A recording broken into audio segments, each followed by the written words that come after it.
Hi! നമ്മടെ അമ്മച്ചി, രേണുസുതി അമ്മച്ചിയുടെ ഫേസ്ബുക്ക് അക്കൗണ്ട് അങ്ങ് അടിച്ചു പൂട്ടിപ്പോയി ഗൈസ്. ഇതുപോലെ തന്നെ ഇൻസ്റ്റാഗ്രാമും കൂടെ ഒന്ന് അടിച്ചു പൂട്ടി പോയായിരുന്നെങ്കിൽ സന്തോഷം. ഷഫീന ബീബിയുടെ ചാനലില് രേണുസുതിനെ സംബന്ധിച്ചിട്ട് കുറേ വോയിസ് വന്നിട്ടുണ്ട്. മൊത്തത്തിൽ രേണുസുതി ദുബായി പോയിട്ട് എന്താണ് അവിടെ കാണിച്ചു കൂട്ടുന്നത് എന്നുള്ളതാണ് എല്ലാവർക്കും പറയാനുള്ളത്. ഇതിനെതിരായിട്ട് അമ്മച്ചി ഇതുവരെ ആയിട്ടും കമാന്നൊരക്ഷരം മിണ്ടിട്ടില്ല. ഇനി ഈ പറയുന്നതൊക്കെ വാസ്തവമായതുകൊണ്ടാണോ എന്നറിഞ്ഞൂടാ. പക്ഷെ ഇതുവരെ ആയിട്ടും വാ തുറന്നിട്ടില്ല. പല്ലീന്ന് വിളിച്ചാലും മരയൂന്തെന്ന് വിളിച്ചാലും മരപ്പൊട്ടീന്ന് വിളിച്ചാലും എനിക്ക് മൈ ആണ് എന്ന് പറയുന്ന അമ്മച്ചി ഇത്രയും വലിയൊരു അലിഗേഷൻ വന്നിട്ട് എന്തുകൊണ്ട് വാ തുറക്കുന്നില്ല?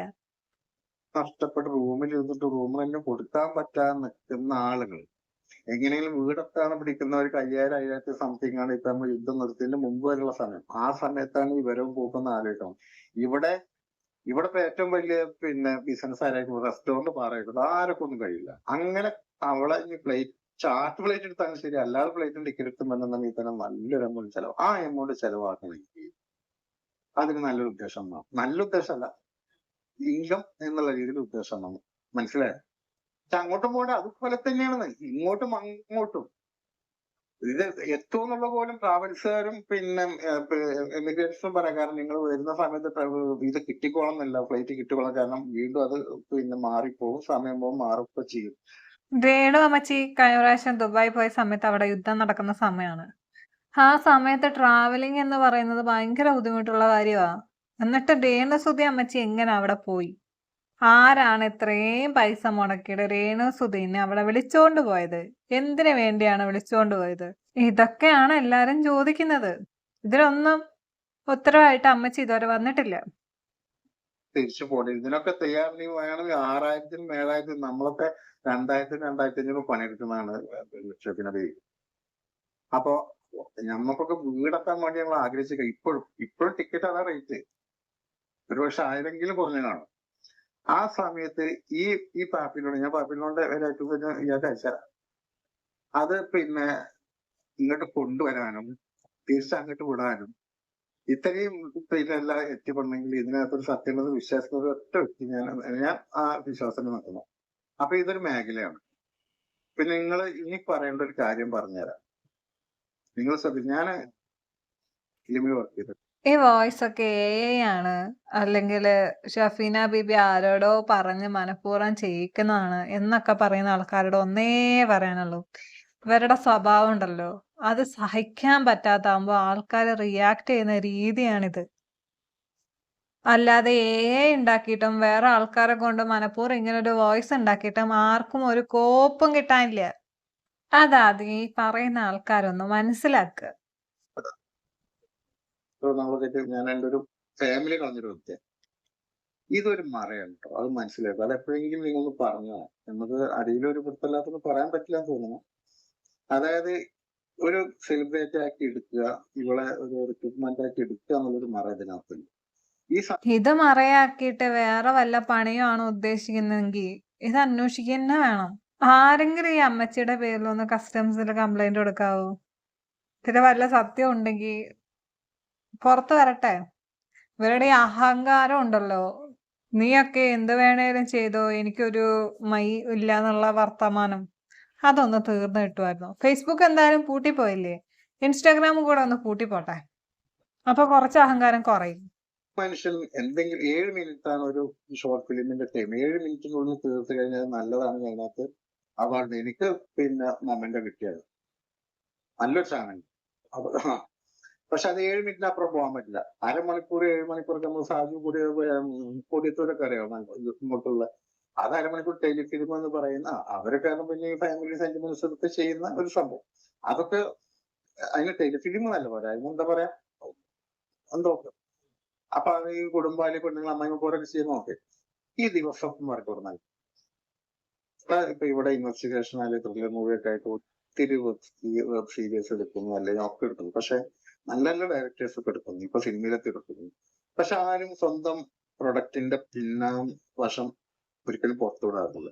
പിന്നെ ആ പ്രൊഡക്റ്റിന് വാല്യൂ ഇല്ലല്ലോ, ഉറപ്പല്ല. അപ്പൊ ആ പിന്നാമ്പറപ്പെടുന്നതാണ് ഇവരെ ഫിനാൻഷ്യലി വാല്യൂ. അങ്ങനെ ഒരു സാധനം റിലീസ് ആവുന്നുണ്ടോ വരുന്നുണ്ടോ എന്ന് എനിക്കറിയില്ല. ഇല്ല എന്ന് തന്നെ പറയാം. ഇവള് കേറി വരുന്ന സമയത്ത് വരുന്ന 1 2 സംഭവങ്ങൾ നമ്മുടെ മുമ്പില് യൂട്യൂബിൽ കിടക്കുന്നുണ്ടാവും. പക്ഷെ ഇങ്ങനൊരു കൃത്രിമത്വം നിങ്ങൾ മനസ്സിലാക്കണം. എനിക്ക് എന്റെ ഭാഷ എനിക്ക് മനസ്സിലാകുന്നുണ്ടോ അറിയില്ല. ഇങ്ങനെ ഒരു ക്രിയേറ്റിവിറ്റി കാണിച്ചിട്ട് അവള് മേക്കിംഗ് ആണ് അല്ലെങ്കിൽ നടിയാണെന്നും പറഞ്ഞ് പല ലൊക്കേഷനിൽ കേറി. എന്തോ ഒരു ഒഴിവില്ല. അപ്പൊ ഓക്കെ ഒഴിവില്ലാതെ എന്നെങ്കിലും ഒരു ഷോർട്ട് ഫിലിം ആയിരുന്നാലും ഒരു എടുത്ത് എന്തെങ്കിലും ഈ രീതിയിൽ കണ്ടിട്ടുണ്ടോ? ഒരാളെയും കണ്ടിട്ടില്ല ഞാൻ. അല്ലെങ്കിൽ ആ രീതിയിൽ നിൽക്കുന്ന ഒരാളെയും കണ്ടിട്ടില്ല. ഒഴിവില്ലാത്ത വർക്ക് കണ്ടില്ല. സത്യാണ്. കാണാൻ കൊള്ളാവുന്ന ഏതെങ്കിലും ഷോർട്ട് ഫിലിം രേണുസുധിയുടെ ഇറങ്ങിയിട്ടുണ്ടോ? ഇറങ്ങിയിട്ടില്ല. എല്ലാം കൂടെ എന്തോ കുണുങ്ങി കുണുങ്ങിന്നൊക്കെ പറഞ്ഞ് കൊറേ കോപ്രായങ്ങള് കാണിച്ചിട്ടുള്ള കൊറേ എണ്ണങ്ങള്. വലിയ വലിയ സെലിബ്രിറ്റീസിന് പോലും ഉദ്ഘാടനം എന്നൊക്കെ പറഞ്ഞു കഴിഞ്ഞാ ഇന്ന് പോയി നാളെ തീർന്നു. രേണുസുധി പോകുന്ന കണ്ടിട്ടുണ്ടോ? 15 ദിവസം, 10 ദിവസം, അതിൽ കൂടുതല്. ഹിന്ദുവാ രേണുസുധി ശരിക്കും അവിടെ പോയി ചെയ്യുന്നത്. പൊളിറ്റിക്സ് ആണ്. ആളുകൾക്ക് ഒരുപാട് ഒത്തിരി മേഖലയുണ്ട്.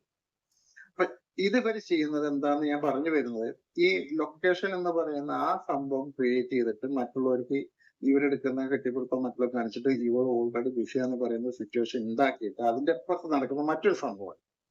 അതാണ് നിങ്ങൾ പറഞ്ഞ എയർപോർട്ട് പോകുന്നത്. ആണോ അല്ലേ? അപ്പൊ അതിനകത്ത് ഒരു ഗ്രൂപ്പ് ഉണ്ട്.